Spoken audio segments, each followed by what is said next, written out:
Seorang balita di Kabupaten Sukabumi, Jawa Barat meninggal dunia akibat terinfeksi banyak cacing Ascaris di dalam tubuhnya. Infeksi diduga berasal dari lingkungan rumah yang bersentuhan dengan tanah sehingga telur cacing masuk ke dalam tubuh, berkembang biak dan menyebar hingga ke seluruh organ tubuh termasuk otak. Raya, seorang bocah di Kabupaten Sukabumi, Jawa Barat, tidak tahu bagaimana cerianya masa kecil. Raya yang berusia 4 tahun itu meninggal dunia, terinfeksi banyak cacing Ascaris di dalam tubuhnya. Kasus yang jarang terjadi dan baru terungkap setelah viral di media sosial. Raya dibawa ke RSUD R. Syamsuddin pada 13 Juli dalam kondisi tidak sadarkan diri. Dari pemeriksaan di ruang PICU, terlihat tanda-tanda cacing yang sudah menyebar hingga keluar tubuhnya. Tim medis melakukan penanganan intensif, namun nyawa Raya tidak tertolong dan ia mengembuskan napas terakhir pada 22 Juli. Dokter menyebut keterlambatan penanganan membuat cacing Ascaris sudah menyebar ke seluruh organ, bahkan hingga ke otak. Diduga telur cacing masuk lewat lingkungan rumah panggung yang langsung bersentuhan dengan tanah. Kemungkinan besar itu sehari-hari akan kontak dengan tanah, di mana tanah itu merupakan habitat, satu-satunya habitat dari cacing yang menginfeksi Raya. Nama cacingnya Ascaris, kita juga lihat di videonya ya. Nah, cacing Ascaris itu hanya bisa tinggal hidup di tanah, dan yang menginfeksi manusia itu bukan cacing dewasanya, cacing yang uget-ugetnya itu bukan, tapi adalah telurnya. Dari telur menetas menjadi larva dulu. Nah, larva inilah yang berpotensi menyebar ke seluruh tubuh melalui pembuluh darah. Makanya bisa hinggap di paru-paru, bisa hinggap di semua organ, di ginjal, dan yang terburuknya di otak. Asumsi saya sih ketika ada keluar cacing lewat saluran nafas, kemungkinan memang sudah sampai ke paru-paru, karena kan Raya juga datang kondisinya sudah sesak. Selama sakit, biaya pengobatan Raya ditanggung organisasi kemanusiaan karena keluarganya tidak memiliki BPJS. Gubernur Jawa Barat Deddy Mulyadi menilai si kecil Raya mencerminkan gagalnya fungsi pelayanan dasar di tingkat desa. Oh ya, hari ini orang tuanya sudah di rumah sakit Welas Asih, lagi saya tanganin karena kan mengalami gangguan kejiwaan dan TBC. Kita sedang tangani dan kita juga ingin melakukan analisis apa sih sebenarnya yang terjadi dan kenapa sampai lolos tidak terperhatikan oleh lingkungan desa setempat, bidan setempat, puskesmas setempat, dinas kesehatan, bupati. Nah, ini kan pembelajaran penting. Saya sudah sebenarnya kalau mau saya ceritakan terlalu banyak kasus seperti itu, gitu loh. Tapi selama ini mereka biasanya ngadu ke rumah saya. Nah, ini mungkin tidak punya akses, tidak bisa cerita karena gangguan kejiwaan. Ini Bupati juga artinya kita harus tegur loh, kita tegur keras. Ini tidak boleh lagi landai seperti itu. Sukabumi itu kan problemnya banyak. Dalam Sapa Indonesia siang Rabu 20 Agustus lalu, Vini Adiani, Kepala Dinas Kesehatan Jawa Barat, mengatakan pihaknya sudah menyiapkan tim untuk menangani kasus warga tanpa BPJS seperti Raya. Namun Iin Asin, sukarelawan yang pertama kali membawa Raya ke rumah sakit, mengatakan ia sudah mengetuk semua pintu, namun Raya terlambat mendapatkan perhatian yang dibutuhkannya.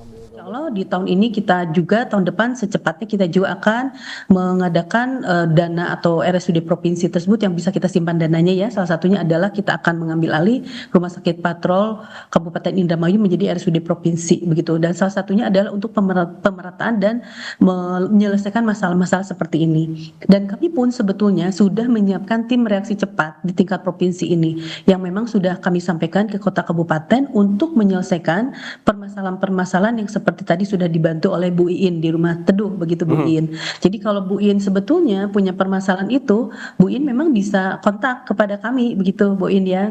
Sebetulnya Dinas Kesehatan Kota Kabupaten itu sudah tahu begitu ya bahwa di kami di provinsi itu ada satu tim yang siap untuk menyelesaikan permasalahan-permasalahan seperti yang tadi disampaikan. Terbilang harusnya memberitahu, kan saya udah memberitahu kemana-mana dong. Saya udah tunjukin video-video ekstrim dok, dan bahkan kita minta nomor pimpinan Kadinkesnya, kita cek di telepon dari angkat. Berarti semua pihak terkait kan kalau memang punya dana, URC apapun itu kan bisa merespon atau mengarahkan kita nih ada dana di sini atau gini. Bahkan terakhir yang bikin saya agak nyesek sih dok, dari Dinkes itu menyarankan agar Raya itu dipindahkan ke kabupaten. Kan kondisi udah dipicu dok, alat udah dipakai semua. Alasannya katanya tidak ada MOU dengan Rumah Sakit Bunut. Iya, kondisinya udah repot dok. Saat itu ketika aku ambil, Raya udah repot dan kepikiran di pikiran kami adalah Raya harus masuk ke rumah sakit yang besar, bukan di Jampang gitu. Kita nggak kepikiran lah di asal kabupaten segala macam ya, kita pikir moga-moga rumah sakit besar bisa segera menangani Raya.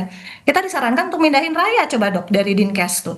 Jadi kalau dokter bilang kenapa Teh Iin nggak ngontak, udah semua pihak dikontak dok. Raya telah dimakamkan di dekat rumahnya.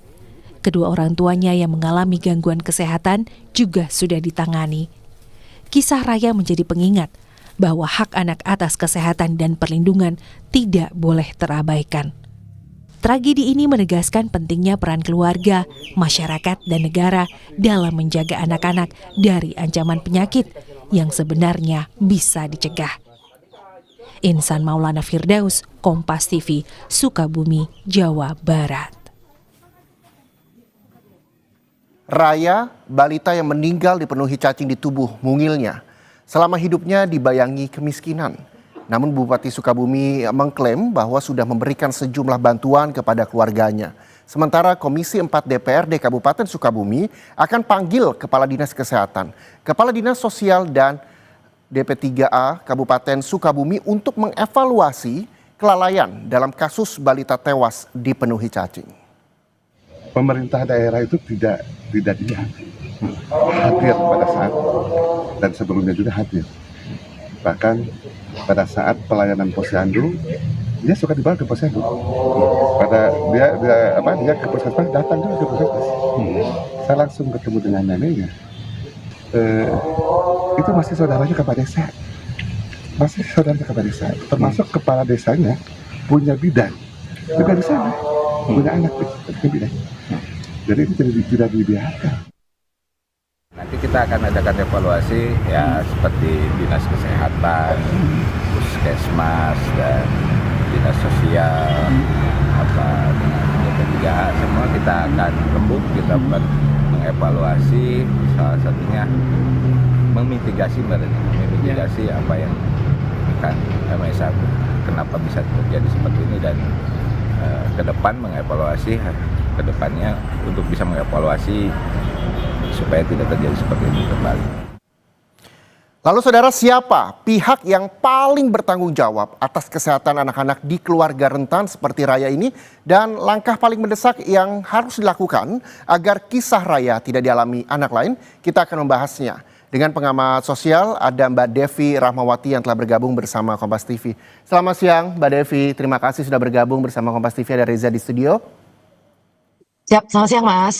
Ya, Mbak Devi, ketika diketahui kondisi Raya ini sudah akut, ada tahapan dia mulai terlihat tidak sehat, tetapi luput dari perhatian. Lalu bagaimana melihat kasus meninggalnya Raya sebagai potret persoalan sosial di tingkat desa menurut Anda? Ya, filsafat lama kan mengatakan bahwa anak itu bukan milik keluarga semata, tapi merupakan titipan semesta untuk seluruh kampung. Artinya dalam kasus Raya ini yang tentu kita sangat sedih mendengarnya, bila ada seorang anak yang jatuh sakit tanpa ada tangan yang menolong, sejatinya yang sakit bukan hanya anak tersebut, tetapi seluruh orang yang ada di lingkungan tersebut. Karena kalau dalam dunia kesehatan misalnya tubuh itu kan butuh antibodi ya untuk melawan penyakit. Ya. Nah dalam lingkup sosial, desa itu butuh gotong royong sebagai antibodi melawan kemiskinan, kebodohan maupun kesepian. Nah problemnya ketika tetangga gitu ya, dunia modern sekarang sudah terasuki cara pandang bahwa urusanmu adalah urusanmu, urusanku adalah urusanku, maka antibodi sosial itu melemah. Jika kemudian kader-kader di lingkup kesehatan kemudian tidak merangkul masyarakat, maka antibodi itu tidak akan bekerja. Nah, ketika pemerintah juga hadir tanpa dukungan warga, maka obat pun akan menjadi sia-sia. Artinya, ini ibaratnya seperti tubuh yang sehat. Setiap sel itu sebenarnya wajib untuk saling melindungi, setiap sel di masyarakat. Desa yang sehat adalah desa di mana setiap orang ikut menjaga orang lain. Nah, kalau pertanyaannya siapa sih yang paling bertanggung jawab terhadap kesehatan anak seperti Raya, Maka jawabannya jelas bukan hanya persoalan atau tanggung jawab orang tua, bukan juga pemerintah, melainkan kita semua. Kalau kita ambil ilustrasi, keluarga adalah pintu pertama, tetangga adalah pagar kedua, dan desa adalah rumah yang menaungi, serta negara adalah atap yang melindungi. Jika satu pintu saja terbuka, tapi kemudian ditambah pagarnya bocor, maka atap sebesar apapun tak akan mampu menahan badai. Artinya, sekali lagi, poinnya adalah kita semua memiliki tanggung jawab, termasuk saya, menjaga lingkungan sosial kita.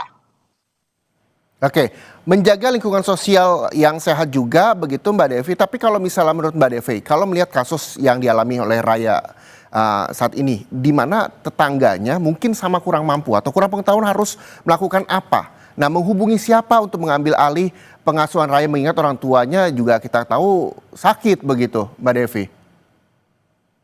Ya, artinya satu, pertama kita perlu apresiasi bagaimana ada kelompok-kelompok masyarakat yang punya inisiatif membangun komunitas yang saling menolong. Tapi kan artinya mereka juga tidak bisa sendirian. Nah,